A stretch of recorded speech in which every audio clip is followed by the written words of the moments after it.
이번에는 종편 떼찌입니다. 네. 나와주세요. 후원금은 잘 들어오고 계세요? 예, 잘 들어오고 있습니다. 감사합니다. 후원금은 얼마나 되죠? 지난달에 이제 저희가 새로 늘어난 분이 기존 분들 말고 금액으로 5천만 원 조금 넘게 그렇게 들어왔어요. 그 정도면 일할 수 있잖아요. 그럼요. 저희 네. 지금 사람도 다 뽑았고 예, 종편 재택 모니터원도 뽑아서 바로 오늘부터 어제부터 일 시작했습니다. 오늘은 뭡니까? 일단은 사드 관련된 주제가 굉장히 많이 여전히 있어서 그렇죠. 특히 그 중에서도 그 더민주 초선 의원들이 중국을 방문했잖아요. 네. 이것이 굉장히 종편에서 뜨거운 그 화제였어요. 한마디로 이제 씹을 수 있는 주제였던 그렇죠. 정부 거죠. 여당에서는 사드는 무조건 절대 지지하고 종편도 절대 지지하고. 그렇죠. 예. 근데 이제 그걸 문제 삼는 초선 의원들 중국 방문은 이제 씹을 거리로 왔다는 거죠. 네네. 그래서 저희가 16개 종편 시사 토크쇼를 모니터했더니 전체 방송에서 지금 TV조선이 75%, 채널A가 85%, 그리고 MBN이 19%를 그 더민주 방중이라는 소재로 다뤘어요. 조선동화는 그냥 이걸로 도배를 했다고 보면 되네요. 그렇죠. 거의 네. 모든 프로그램에서 이 주제를 한 번씩은 다 다룬 거예요. 그러니까 매회. 생각해보세요. 종편 16개 시사 토크에서 시사 토크를 전체에 다 모니터링 한 다음에 그 중에 몇 프로를 이거 특정 주제를 다루는지 통계를 뽑을 수 있는 것은 민원들밖에 없어, 이제. 이제 무서운 겁니다, 이제. 통계가 나오기 시작하니까. 네. 그 다음. 자. 근데 이제 사실 이 방중 문제 이전에 중국에 대한 그 논란이 계속 있었어요. 그러니까 중국을 무서워하면 사대주의다라고 하고 심지어는 이제 어떤 종편에 출연하신 어떤 분은 이영작 씨라고 어떤 분인데 그분은 어떤 분 성함이 뭐라고요? 이영작. 네. 한양대 전에 한양대 석자 교수라고 하시는데 그분이 이제 종편에 나와서 굉장히 이거 해괴한 그런 주장들을 많이 하시는데 이번에는 이제 중국을 무서워하면 안 된다 그러면서 중국이 겁을 주는 거에 대해서 제2의 IMF다라고 생각하고 의연하게 버텨나가야 된다. IMF 어디서 나오는 그렇지 않으면 우리는 중국의 조선시대처럼 돌아가서 우리는 중국의 속국이 되는 것이다. 절대로 물러설 수 없다. 이런 미국에 대해서는요? 네, 미국은 괜찮다고. 미국 우리 영원한 우방. 미국에 그렇게 하는 게 괜찮은데 중국에 그렇게 하면 안 된다? 네, 그런 주장을 해요. 그래서 계속 지금, 그러니까 조중동과 종편에서 하는 말은 중국을 무서워하면 사대주의다라고 하면서 이제 중국과 아주 강경하게 대응해야 된다라는 주장을 하거든요. 그런 와중에 이제 중국 방문이 논의가 네. 된 거예요. 그러니까 얼마나 얄밉겠어요. 이 더민주 의원들의. 얄밉다기보다는 반갑죠. 씹을 거리가 나왔으니까. 얼마나 반갑겠어요. 예. 네. 왔다! 그러면서. 초선 의원들에게 하는 주제들이 주로 이런 거예요. 공명심에 기반한 성급한 행위다. 당선된 지 4개월밖에 안 된 자들이 그러면서 이제 다선 의원들이 나와서 지들이 뭘 안다고. 비판을 합니다. 2달 된 거로 어떤 특권을 누리셔가지고 감히 거기를 나가느냐라고 주장도 하고요. 영웅심이다, 영웅주의다라고 얘기를 합니다. 심지어는 중국 국회의원이냐고 그렇게 말하는 것도 있었어요. 그래서 이 초선 의원 전체에 대해서 싸잡아서 비난하는 내용들이 굉장히 많았고요. 그 다음에 특별히 두 분에게는 더 공격을 많이 했어요. 김용호 의원하고 손혜원 의원 두 분은 이제 공격했는데 김용호 의원에게는 공부 좀 더 해라. 그렇게 나댈 때가 아닌 것 같다라고 했고요. 구상유치라고 해서 저 삐린내가 난다. 이건 진짜 네. 모욕적인 표현이네요. 예, 네, 이정훈 동아일보 출판국 편집위원이에요. 네, 이분이 아무튼 그런 이야기를 했고 손혜원 의원에게는 신중하지 못하게 깊이 생각해보고 행동 안 하고 그런 말을 뱉어놓는다라고 하면서 또 여러 가지 이제 이야기들을 했어요. 그래서 요거를 저희가 영상으로 준비를 했습니다. 이분들이 초선입니다. 또 초선 얘기 미안한데, 예? 아니 지금 당선된 지 4개월밖에 안 되지 않습니까? 그렇죠. 그런 거창한 사드 문제 이런 걸 가지고 예. 나설 때가 아닙니다. 이거는. 그 2달 된 걸로 어떤 특권 누리셔갖고 우리를 뭐 대표해서 뭐 초선이 뭘 말하시려고 그러는데 자, 국익이 뭔지 뭐가 중요한 건지 그거를 진짜 무엇이 중요한지 김 의원 보면서 아주 미안한 얘기지만 제 느낌은 구상유치입니다. 그리고 좀 공부 좀 더 하고 하십시오. 아직은 그렇게 나댈 때가 아닌 것 같습니다. 되면 뭐든지 다 할 수 있고, 뭐, 내가 한마디 하니까 언론에서 팍팍팍 써주고, 뭐, 내가 그냥 이렇게, 뭐랄까, 스포트라이트를 받다 보면은 뭔가 붕 뜬 기분이 있고. 더구나 지금 국가적으로 국익이 엄중한 위협을 받고 있는 상황에서 이렇게 신중하지 못하게 깊이 생각해보고 또 행동 안 하고 바로 또 그런 말 뱉어놓고 또 중국에 간다고 그러고 그런 것들이 참 염려스럽습니다. 물론 이분이 선의로 갈 거라고 믿습니다. 나라 팔아먹으러 가는 일이 아니고 중국에 우리 입장을 설명하고 그러려고 생각을 해요. 근데 우리가 역사를 한번 반출해 보자고요. 동학농민혁명군이 일어났을 때 정부에 무능한 그 조선 왕조에서 뭘 했냐 그러면 청군을 불러들여요. 청군을 불러들이는 순간 텐진 조약에 의해갖고 일본군도 바로 다음날 들어옵니다. 그때부터 일본군은 안 나갑니다. 그때부터 시작돼서 청일전쟁, 러일전쟁 하는 사이에 우리는 한 20년에 걸쳐서 힘없이 일본의 국권을 뺏기는 시발점이 됩니다. 이 사람들이 좋은 의도로 가고 중국 가는 건 좋지만 과연 한국의 사드 배치라는 우리 국방에 어떤 영향을 줄 건지에 대해서 생각을 해봐야 된다. 제가 보는 첫 번째 느낌이 뭐냐면, 저보로 세치효로 사람들을 선동한다는 그런 표현을 있을 수가 있는데, 저렇게 만약에 저런 논리라면, 김재동 씨는 외부 세력 아닙니까? 주민등록증 분명히 성주에 안 돼 있을 거예요.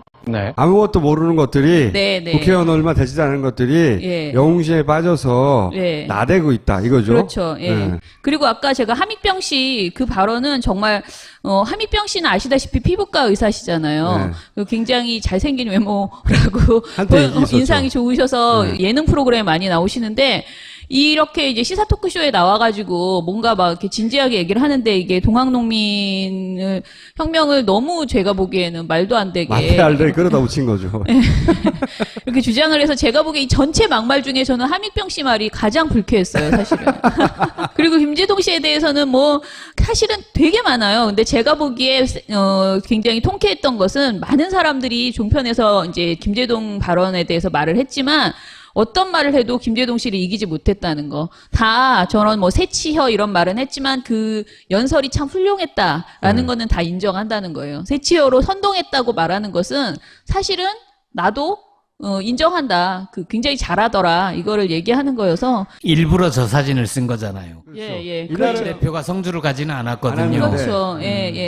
그리고 지금 모든 내용에서 은근히 그 친노와 문재인 그리고 김종인 이 두 개로 이렇게 갈라가지고 지금 더민주 방중 의원들이 대부분이 문재인 친노 문재인, 친문재인 쪽이다라는 것을 또 계속 지적을 했어요. 그래서 지금 뭐 사드 문제는 계속 이제 주제가 바뀌면서 뭐 이제 중국 문제로 뭐 국내에 있는 중국 학자들이 전부 중국 편을 들고 있어서 문제다라고 비판도 하고 또 더민주 의원들도 비판을 하고 여러 가지 방식으로 계속 사드를 이제 확정 지으려고 사드 배치를 제가 하나 더 보여드리는데요. 사드 관련해서 드디어 나왔습니다. 고정간첩이 지령이 나왔다는 너무 재밌어요. 보세요.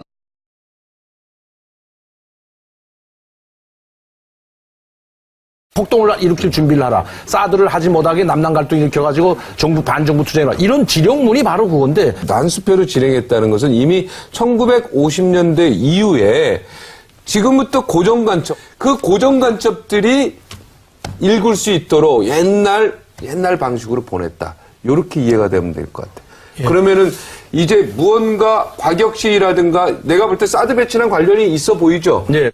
마지막 보로 숨겨놨던 고정간첩 등 5만 명 그걸 움직인다고 했습니까? 그렇죠. 그럼 몇 명 보십니까? 우리 강명도 교수님. 저는 그 사람들이 가지수를 쳤기 때문에 이건 상당히 많다고 봐야죠. 네, 아주 그냥 싼 종북, 오리지널 종북, 좌파들 이렇게 보면 됩니까? 종북보다도 그냥 북한의 간첩들이라고 봐야 됩니다. 종북이라기보다 흡수된 간첩들.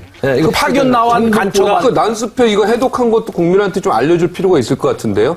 만약에 난수표 내용이 거기 성주 국민을 도와라 뭐 이런 게 나오면 그렇죠. 그러니까 빨리 우리 일반 국민들이 이거는 북한의 지령이니까 여기서 빠져야 되겠다. 그러니까 이제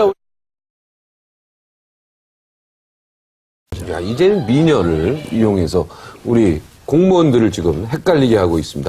이 북한의 여러 가지의 그 고도의 여러 개 수법에 우리가 넘어가면 안 될 것 같은데.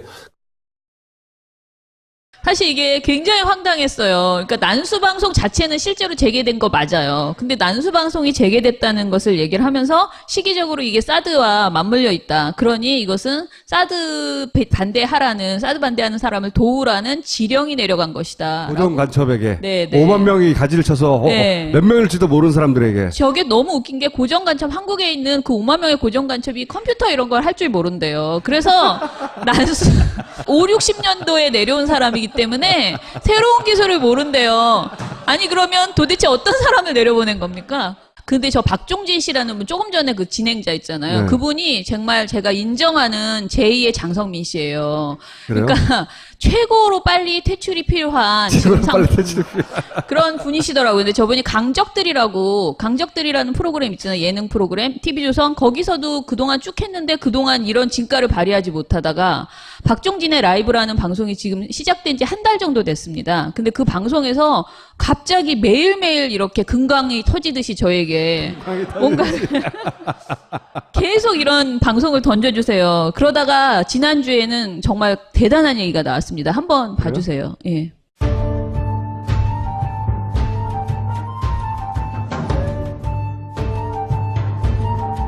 지금요, 솔직히 말하면 그 대학생들 아들을 둔 네. 어머니들이요. 네. 지금 너무너무 이 법의 폐지를 주장하고 있습니다. 차후를 칠까 봐라. 아니, 진짜로요. 이거 내가 농담이 아니고, 예, 진짜 네. 그러고. 자, 이제는 좀 국회 20대가 됐으니까 양심껏 포퓰리즘이 아니라 좀, 정말 좀 국회에서 이거 좀 철회해줘야 된다. 이런 그런데 얘기죠. 국회에 계시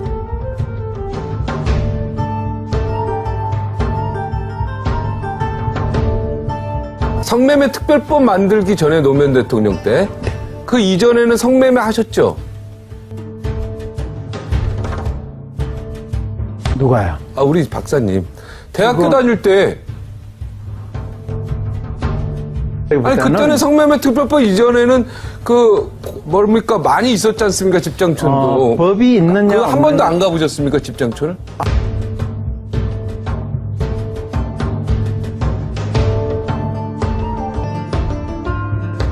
네, 저는 이분 정말 개인적으로 존경하는데요. 당선됐을 때 감동으로 제가 막 눈물이 막 나왔던 이분인데 우리나라 지역 감정을 해소시킨 네, 정말 훌륭하신 분입니다. 근데 왜 그 얘기하는데 왜 내가 눈물이 나오려고 그래? 그때 너무 감동을 받아가지고. 근데 박사님 말씀 들으니까 네. 그냥 더 이상 고민할 것도 없고 고민할 게 없어요. 그냥 딱 그냥 그렇죠. 가슴이 네. 뻥 뚫리는 것 같아요. 네. 이게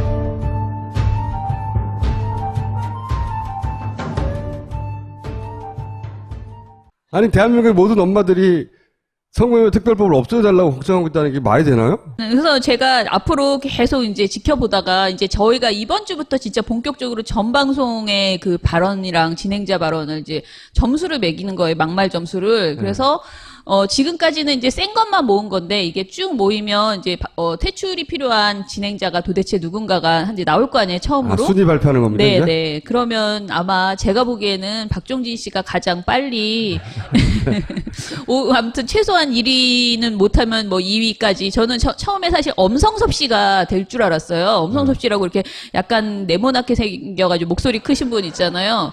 TV조선에. 근데 그분보다 이분이 훨씬 지금 지난번에 퇴출 프로그램 한 다음에 실제로 떠난 사람들이 장성민. 장성민 씨밖에 없어요, 사실. 그래요? 예, 그 실제로 예. 나머지 패널들은 계속 나오고 있나요? 거의 예, 다 나와요. 다 나옵니다. 여전히 그 말들 하시고 근데 이제 저희가 보기에 예전보다는 전에 저희가 막 가끔 가다가 간헐적으로 감시할 때보다는 훨씬 줄어들긴 했어요. 그런데 아니, 신경을 쓰긴 써요 보면. 네, 네. 신경 써요. 근데 박종진 씨가 있어서 괜찮아요. 의지가 됩니다. 아니 그리고 이제 선거 기간이 끝났으니까 조금 표현을 자제하다가 예. 이제 또 선거 기간이 점점 다가오면 다가올수록 수위를 높여갈 거예요 아마. 그렇죠. 틀림없이. 요 모니터링은 이제 그 재택 모니터링 요원까지도 다 선발이 됐기 때문에 점점점 더 정밀해지겠죠. 박수 부탁드립니다. 감사합니다. 여기 제주도 특산물 섬 오가피가 있습니다. 이것을 찾아 수월봉 절벽을 오르다 죽었다는 누이 때문에 동생 노코가 한없이 눈물을 흘리기도 했다는 섬 오가피. 그래서 담그지 않고 뿌리를 직접 발효시켜 만들었습니다. 무살균 고품격 생주, 노코의 눈물. 인터넷 검색창에 토양을 검색해보세요. 명절 선물로도 좋습니다. 사람도 다 뽑았고, 예, 종편 재택 모니터원도 뽑아서 바로 오늘부터, 어제부터 일 시작했습니다. 오늘은 뭡니까? 일단은 사드 관련된 주제가 굉장히 많이 여전히 있어서 그렇죠. 특히 그 중에서도 그 더민주 초선 의원들이 중국을 방문했잖아요. 네. 이것이 굉장히 종편에서 뜨거운 그 화제였어요. 한마디로 이제 씹을 수 있는 주제. 네, 통계가 나오기 시작하니까. 네. 그다음, 자. 근데 이제 사실 이 방중 문제 이전에 중국에 대한 그 논란이 계속 있었어요. 그러니까 중국을 무서워하면 사대주의다라고 하고 심지어는 이제 어떤 종편에 출연하신 어떤 분은 이영작 씨라고 어떤 분인데 그분은 어떤 분 성함이 뭐라고요? 이영작. 네. 한양대 전에 한양대 석좌 교수라고 하시는데 그렇죠. 어떤 정부 거죠. 여당에서는 사드는 무조건 절대 지지하고 종편도 절대 지지하고. 그렇죠. 예. 근데 이제 그걸 문제 삼는 초선 의원들 중국 방문은 이제 씹을 거리로 왔다는 거죠. 네네. 그래서 저희가 16개 종편 시사 토크쇼를 모니터했더니 전체 방송에서 지금 TV조선이 75%, 채널A가 85%, 그리고 MBN이 19%를 그 더민주 방중이라는 소재로 다뤘어요. 조선동화는 그냥 이걸로 도배를 했다고 보면 되네요. 그렇죠. 거의 네. 모든 프로그램에서 이 주제를 한 번씩은 다 다룬 거예요. 그러니까 매회. 생각해보세요. 종편 16개 시사 토크에서 시사 토크를 전체 다 모니터링 한 다음에 그 중에 몇 프로를 이거 특정 주제를 다루는지 통계를 뽑을 수 있는 것은 민원들밖에 없어, 이제. 이제 무서운 겁니다, 이제. 아, 이번에는 종편 떼찌입니다. 네. 나와주세요. 후원금은 잘 들어오고 계세요? 예, 잘 들어오고 있습니다. 감사합니다. 후원금은 얼마나 되죠? 지난달에 이제 저희가 새로 늘어난 분이 기존 분들 말고 금액으로 5천만 원 조금 넘게 그렇게 들어왔어요. 그 정도면 일할 수 있잖아요. 그럼요. 저희 지금